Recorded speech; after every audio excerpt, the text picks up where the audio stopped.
대형이 단순히 막연한 생각으로 공부를 안 하니까 희소해서 대형이 무조건 저평가고 좋을 거야 이렇게 생각하는 거는 다소 위험할 수도 있다. 안녕하세요, 반갑습니다. 랭군입니다. 자, 최근에 이제 중소형 평형대가 아무래도 시세 회복을 많이 했죠. 이제 그러다 보니까 오히려 회복하지 못한 중대형, 대형 아파트가 저평가된 거 아닐까? 이렇게 생각하시면서 좀 물어보시는 경우가 종종 있는 것 같습니다. 오늘 이 주제를 가지고 한번 이야기를 나눠보도록 하겠습니다. 인구가 지금 줄고 있잖아요. 대형이 웬 말이냐? 충분히 그렇게 생각할 수 있죠. 뭐 터무니없는 이야기가 아니거든요. 근데 또 한편으로는 한동안 대형 공급을 참 많이 안 했죠. 그리고 또 반대로 중소형 공급 많이 했지만 또 많이 올랐죠. 그러니까 앞으로 대형에 대한 수요도 전혀 없지는 않을 건데 그거 대비 좀 대형이 적으니까 충분히 가격이 오를 때가 됐다. 또 이렇게 얘기하는 분도 있어요. 이 두 가지 생각이 충돌이 일어나잖아요.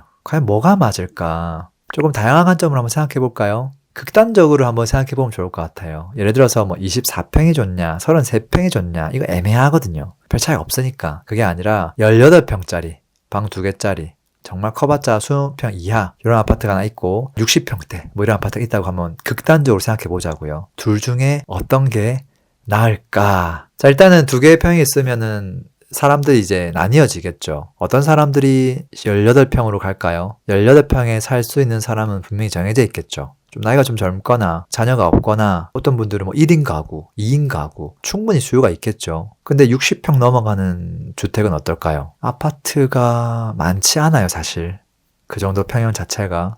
그거보다 훨씬 커지려면 어떻게 돼야 돼요? 뭐 80평, 100평 되려면? 그런 건 사실 아파트도 거의 없죠. 고급 빌라 이런 데로 가야 되죠. 근데 고급 빌라는 누가 살 수 있죠? 그 관리비를 낼 수 있는 좀 여유가 많은 사람들이 갈 수 있죠. 그래서 단순히 평형이 크다가 아니라 그곳을 선택하는 사람들의 자산 수준이 좀 많이 다르겠구나 이런 생각들을 좀 할 수 있겠죠. 근데 만약에 이게 서울이 아니라 지방에 만약에 18평, 60평 있다. 그럼 어떤 일이 벌어질까요? 누가 더 위태로울까요? 아마도 저는 예상컨대 수도권이든 지방이든 사실 10평짜리도 수요가 있습니다. 오피스텔을 보면 답이 나오죠. 7평, 뭐 5평, 8평 이 정도만 되어도 1인 가구 수요는 사실 넘치거든요. 18평 뭐 문제될 게 뭐가 있을까요? 문제가 없죠. 오히려 문제가 되는 건 이 녀석이죠. 부담스럽죠. 이 60평대가. 이게 만약에 지방이 아니라 서울에 있다. 그러면 다 괜찮을까요? 그것도 아닐 거예요. 서울 내에서도 입지에 따라 또 분명히 다를 거다라는 생각을 합니다. 당연히 상위 30% 이내 입지가 좋고 소득 수준이 높은 이제 그런 곳에서 수요가 있겠죠. 그럼 만약에 지방에 가가지고 60평인데 그곳에서 상위 30% 이내 입지라면 그럼 수요가 있을까요? 저는 그렇다고 보지 않아요. 예를 들어서 뭐 포항이라는 지역 갔는데 거기에서 상위 30% 정도 되는 입지가 있겠죠.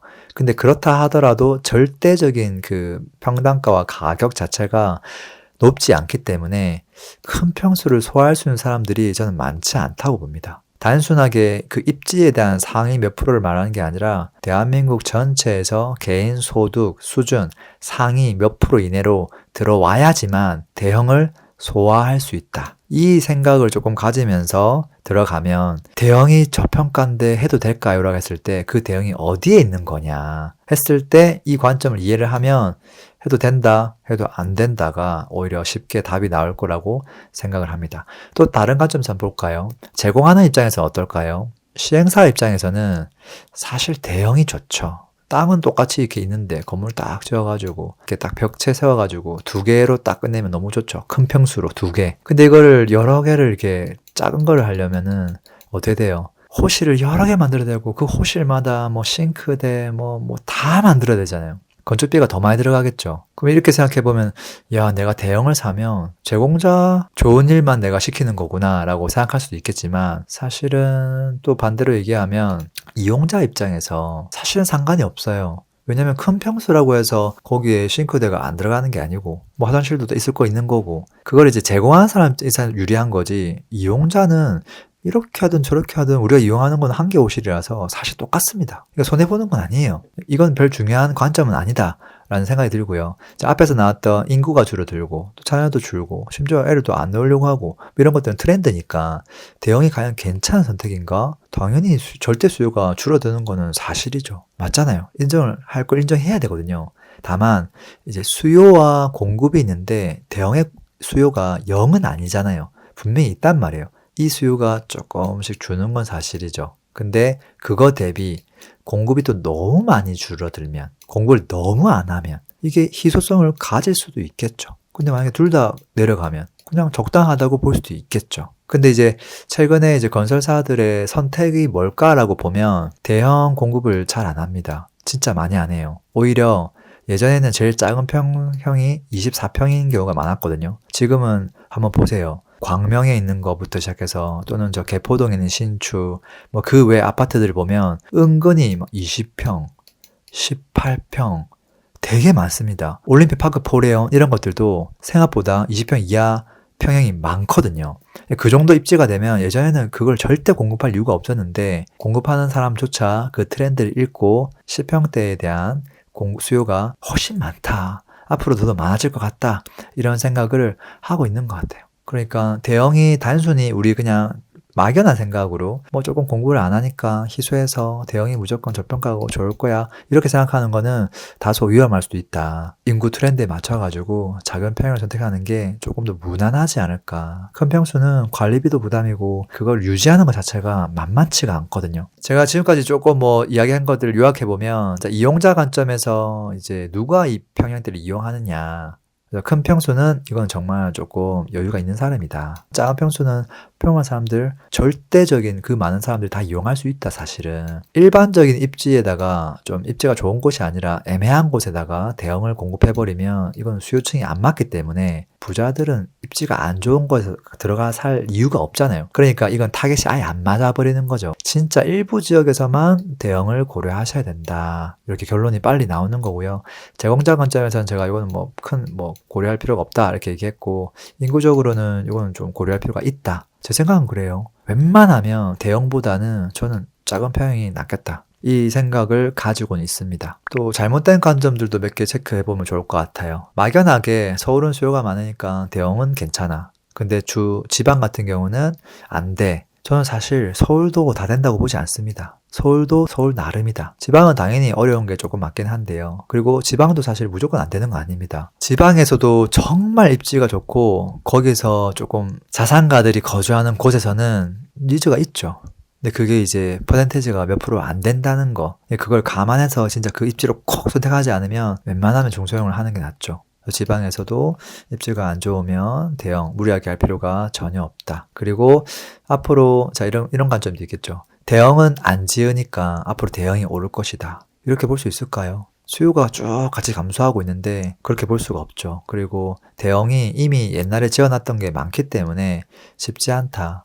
대형에 대한 수요는 요 위에 요만큼 삼각형에서 입지 제일 좋은 곳에서 있단 말이에요. 근데 그곳에서만 조금 대형이 부족한 현상이 발생할 수 있지, 나머지는 사실 부족하거나 저평가되거나 그래서 대형이 갑자기 많이 오르거나 그럴 가능성이 다분히 낮아 보인다. 또 이런 관점도 있습니다. 흐름상 중소형이 많이 올랐으니까 또 자연스럽게 대형이 올라가지 않을까라고 생각할 수 있지만 그렇지 않습니다. 그러니까 신축이 많이 올랐는데 무조건 구축이 오른다? 그렇지 않아요. 구축이 오를 수 있는 입지가 양호한 곳이 흘러가는 거지, 그게 아닌 곳은 신축이라서 그나마 한번 봐주는 거거든요. 경기도 외곽으로 갔다고 가정했을 때 신축이니까 그나마 사람들이 찾아주는 거지, 그곳에 구축이 돼버리면 그것을 검토할 이유가 없거든요. 이것도 마찬가지예요. 무조건 간다고 볼 수가 없습니다. 또 반대로 이제 좀 작은 평형들은 조금 작으니까 뭐 방도 2개밖에 안 되고 절대 수요가 작으니까 못 오르는 거 아니야? 이렇게 또 생각하는 분도 많은데 한번 확인해 보세요. 나름 준신축의 입지가 양호하고 그런 곳들 중에서 과연 오르지 않은 곳이 있는지.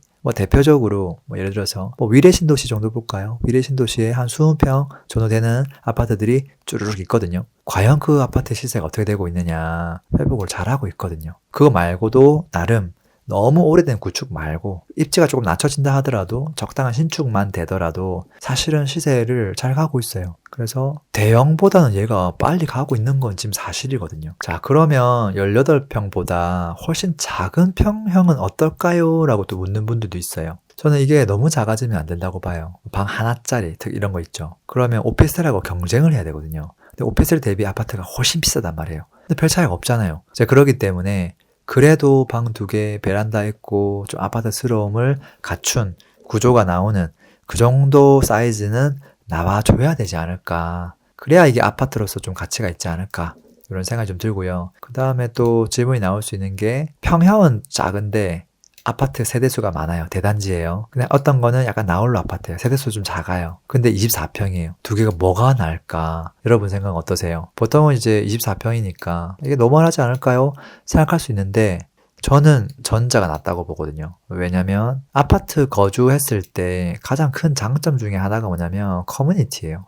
조경, 커뮤니티. 이게 여기에 살면 그게 해결이 아무것도 안 되거든요. 그래서 저는 신축의 대단지의 18평짜리가 이거보다 훨씬 나은 선택이다. 왜냐면 대단지를 만드는 것 자체가 엄청난 희소성이에요. 그래서 이런 경우는 평형을 가지 말고 차라리 여기에 방점을 찍는 게 조금 더 나을 수도 있다라는 거죠. 그러니까 결국은 작은 평형이 지금 그렇게 문제가 된다라고 생각하지는 않습니다. 자, 여러분 다 듣고 나니까 어떠세요? 중소형 많이 올랐는데 대형이 저평가된 거 아닐까? 여러분이 검토하고 있는 입지가 강남 3구 이내거나 그런 곳이라고 하면 검토를 해도 저는 된다고 봅니다. 근데 그 아래 입지로 가면 되게 신중하게 검토를 해야 된다. 그 입지가 더 내려가면 저는 조금 부정적이다. 그런 이야기 해드리고 오히려 입지를 조금 높이고 싶다면 평형을 낮춰라. 평형을 낮춰가지고 더 급지를 올리고 또는 상품성을 올리거나 또는 대단지이거나 그런 아파트가 그렇게 많지가 않아요. 그런 것들도 같이 검토를 해보시면 어떨까 하는 조언 드리면서 또 오늘 영상 마무리하도록 하겠습니다. 고맙습니다. 광고 한번 하겠습니다. 집값이 왜, 언제 오르는지, 어떤 게 저평가인지 판단하지 못하면 계속 흔들릴 겁니다. 기초 강의는 이 강의 하나로 충분합니다. 물고기 잡는 법을 알려드립니다. 내 집 마련에 대한 니즈가 참 많습니다. 그래서 실전 수업을 만들었고요. 개인 컨설팅에 가까운 수업입니다. 내 집 마련을 못할래야 못할 수가 없습니다. 지식을 온전히 내 것으로 만들고 싶은 분들은 스터디가 마음에 드실 겁니다. 똘똘한 한 채부터 재건축, 재개발, 돈 되는 투자처 함께 찾고 싶은 분들을 위한 스터디 준비되어 있고요. 현금 흐름 만들기 위한 다양한 수익형 부동산 종목을 배우는 스터디. 자, 목적에 맞게 선택하시면 됩니다. 링크는 설명란 및 댓글에 남겨 놓겠습니다. 강의 때 뵙겠습니다.